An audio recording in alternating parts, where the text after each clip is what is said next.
that one day this nation will rise up and live out the true meaning of its creed.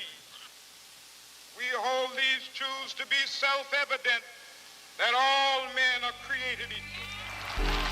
Martin Luther King Jr. was born on January 15, 1929, and graduated as the valedictorian of Crozier Theological Seminary in 1951. King became pastor of a Baptist church in Montgomery, Alabama, and later completed his Ph.D. Martin Luther King was a religious man. He was a pastor. He looked at racism and all of the so-called separate but equal laws and the terrible treatment of people of color in the United States. And he said, this is absolutely wrong. This is against God's will. This is not recognizing the dignity of peoples. And he made us all face that in very powerful ways. On the eve of Rosa Parks' refusal to move to the back of a city bus in 1955, King was chosen to lead a citywide bus boycott. 2 years later, King and a group of civil rights activists formed the Southern Christian Leadership Conference to conduct nonviolent protests for civil rights. When Martin Luther King led the Alabama boycott, that was a major turning point in the fight for civil rights. What you saw was people who had been fractionized coming together as one, walking together with others joining the fight. This was when people, America, the world, stood up and said, whoa, what are we looking at here? An amazing time. Inspired by Gandhi's activism, King worked with the SCLC to organize black voters and civil rights protests. In 1963, King was arrested at a march in Alabama. During his prison time, King wrote a rebuttal to an article denouncing his methods. His longhand notes on the margins of the newspaper became known as Letter from Birmingham Jail and was famously republished and studied in colleges across the country. Martin Luther King was a man of God who believed that that calling necessitated social change in the present, and he put his life on the line for that calling. Free at last! Free at last! Thank God Almighty, we are free at last! On August 28, 1963, King led more than 20,000 people in a massive demonstration at the Lincoln Memorial, where his speech, I Have a Dream, became a defining moment in civil rights history. Through his work, King helped pass the Civil Rights Act of 1964 and received the Nobel Peace Prize that same year. Martin Luther King, according to Time in 1963, personified the civil rights movement. He took on one of the greatest challenges of his time and was one of the people that most influenced this very transformative time in American history. Although King faced criticism from more militant black leaders, he continued his peaceful efforts toward both racial and economic justice. After delivering his I've Been to the Mountaintop speech at a rally in Memphis, King was assassinated the next day on April 4, 1968, while standing at the balcony of his motel room. King's assassination was, I think, devastating for many people.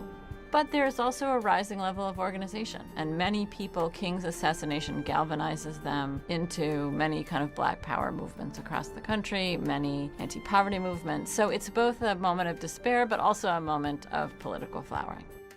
Posthumously, King was awarded the Presidential Medal of Freedom in 1977 and a Congressional Gold Medal in 2004. Today, the Martin Luther King Jr. National Holiday continues to be honored on the third Monday of every January.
I saw his tongue had been choked out and it was lying down on his chin. I saw that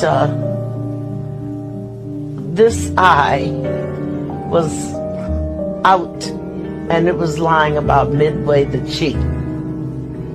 I looked at this eye and it was gone. I looked at the bridge of his nose and it looked like someone had taken a meat chopper and chopped it. And I looked at his teeth because I took so much pride in his teeth. His teeth were the prettiest things I'd ever seen in my life, I thought.